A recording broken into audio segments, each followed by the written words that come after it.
bitch. All right. Guys, I got a rush game for you on Atacama Desert, and this is a weird one. I gotta tell you, it is so out of the ordinary. Just start off by checking out this spawn. I shoot that guy, I have this weird freeze time frame, I can't move, I'm stuck in a space-time continuum, and I get shot. And that really embodies what happens in this entire game. Now look, I have a 12 gauge shotgun shell that can absolutely outdo a sniper. I don't understand why exactly a 12 gauge can snipe people from across Atacama Desert, but for some reason DICE said that it was a good idea to do so, so why argue with DICE? Now guys, I know you might be saying, well, this is a really cheap setup using a shotgun that's virtually a sniper rifle at the same time.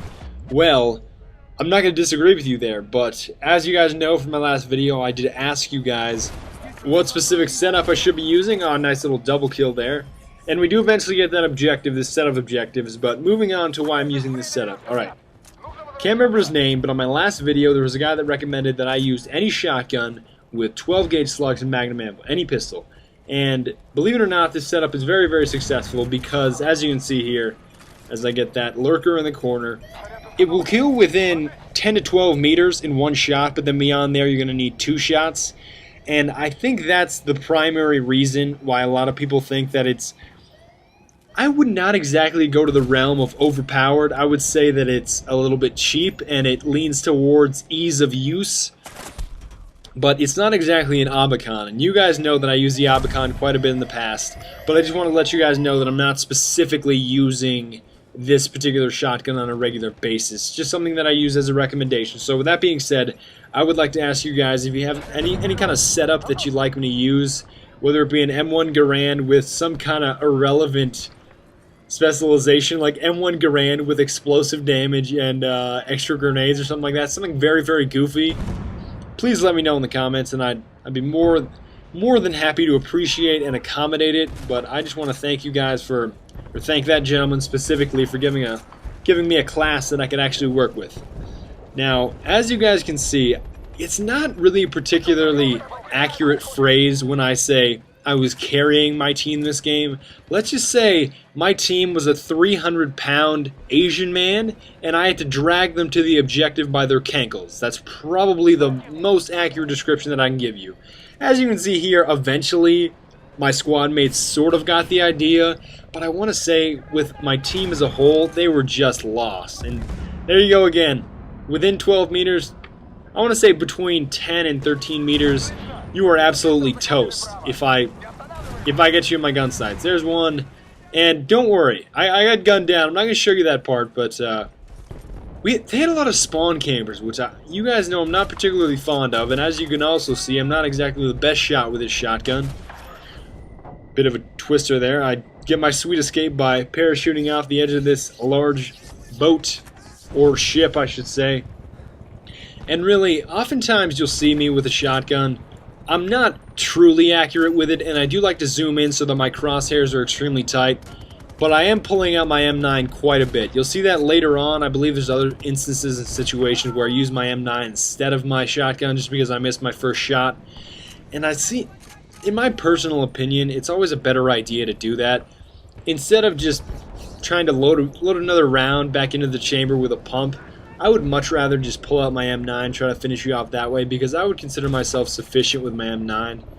And as you can see here, those headshots, deadly. I mean, obviously that's a generic term because, like, oh, the headshots are so good, right? Well, obviously a headshot is very lethal to a human being. I think we can all accentuate that without my preaching towards you, but once we get the next set of objectives, I knew that the left side really wasn't going to work, so I flanked right side in a quad. Or a quad, as some people like to say. I actually like to say all-terrain vehicle, but that's a little technical. And I run over here and I get A, and I just lurk in the back next to these large stone and or ceramic and or cement blocks, and they are fine and dandy, to say the least. I know I sound like Forrest Gump when I say fine and dandy, and maybe I should be saying we was like peas and carrots, Jenny and I, but I think you guys realize that I am a big fan of cover that can really help you out, such as this lunar landing. Oh, I got that guy because he didn't see me. There you go. The secret of lurking. But I'm hiding behind. I actually think it's our some kind of artillery vehicle. But I like to think that it's some kind of space vehicle. Something that landed on Mars or on the moon. But I know that's just nothing but a fantasy. Now, there you go. M9. M9. There you go. And you guys know, I am by no means trying to brag about my skills with the M9. And there you go. Sometimes, I know I just said there you go about 6 times in the span of 30 seconds, but sometimes, if the guy's not looking at you, I'll load another round in the chamber of my shotgun, but if it's one-on-one, gotta pull out the sidearm. I'm sorry, but if you missed that first shot, gotta pull out the sidearm. And beyond that, once I got the first objective, we headed over to B, and my squad mate there served as a good decoy. He took the bullets, and then I finished the guy that killed him. But eventually I do set B, and then I had a little scuffle on the staircase with my teammate here. And believe it or not, my mic was not working this game because I didn't set it up in my PS3 settings before I started the game, and it was not working. So I got caught up on the stairs. I got this guy through a little crack in the wall, and then I got absolutely owned. But believe it or not, my squad mate, which he was not exactly the best Battlefield player, but he had the wherewithal to... I'm not sure if it was a 40mm grenade or a regular hand grenade, but he got that guy pretty quickly.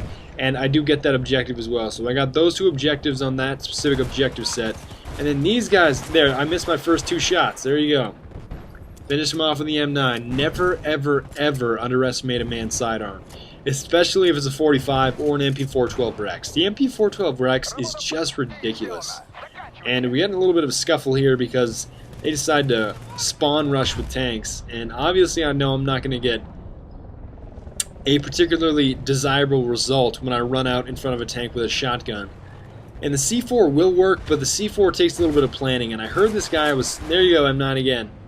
I hate to keep saying there you go and M9 coupling together, but I can't emphasize enough. And see, they're just rolling around. I think they've got 2, and then once I blow up that guy's tank, he comes and he steals ours, and I'm not much of a tank guy, so I don't particularly like getting in them. But then again, I have 2 C4 left over, so I'm going to go ahead and pop those on the side of his vehicle and blow it up and get 1 kill. And you guys know that it's not always as satisfying getting 1 kill as getting like a quad if you're blowing up a Bradley. And I gotta say, it is just funny to see the kill feed when you get an anti-tank mine killing a Bradley full of people. And I don't know what these guys were doing.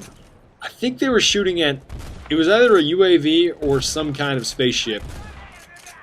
And I am going to halt the spaceship references. I think I've said space lunar manding. Space lunar manding. I can't even say landing. How pathetic is that? Sometimes my tongue, it just goes rogue and it says whatever it wants. I don't like particular stages where it does that. But I've got a very, very long tongue, and that is by no means some kind of sexual reference, because I'm not really into those references. But you know what I mean. Sometimes it's not like sleight of hand, it's like sleight of tongue, and my tongue just gets away from me and it just says whatever it wants. So instead of saying landing, I always say manding. Lord knows why. And believe it or not, guys, I set this objective 4 times before we got it exploded. And then this one, I don't even think it was one of my squad mates, it was just one of my teammates. He rolls up, the first time that he sets the objective, our entire team backs him, and we get it exploded. It's... I'm not going to say a moral of the story as in, life is not fair, children. It's just that it's a little odd, and as you can see, I absolutely fail here. Just fail. I get a hit marker, miss that guy, and I attempt to run away because I know I'm done, and I get hit with an M9. But it's just odd when you plant a bomb 4 times and they get defused 4 straight times, and then this other random teammate of yours strolls up slowly, sets it once, and then it explodes. It doesn't seem quite evenly distributed or fair, does it? But I believe this is the 2nd time or the 3rd time, but I'm not the one who explodes this last objective. And there was some other teammate of mine. I'm not sure if it was a teammate or a squad mate, but he got A pretty quickly. So B is just his final objective that we have to wrap up quite quickly. And, oh yeah, I forgot to mention to you guys, I'm going to be uploading some Call of Duty 4, believe it or not. Yes. Call of Duty 4, maybe a little bit of Modern Warfare, but I actually just moved into my dorm room. at the University of Colorado. I've got some compadres or friends here that are big COD players, so I might even get World at War. You never know. But I'm going to be playing a little bit of Call of Duty. I know that might infuriate some of you, but I want you to think of me as a first-person shooter guy, not exclusively a Battlefield guy, but I think most of the guys that watch me are fairly flexible when it comes to what I'm going to be uploading. But we do win, although it's still a glitch that says your team lost. Obviously, you can see that we blew up the objective with enough tickets left, and they also played the jolly music, so obviously we won. Not the best KD, but who cares about KD when you arm that many objectives? I want to thank you guys for watching. I will catch you next time with another commentary, and I will see you later.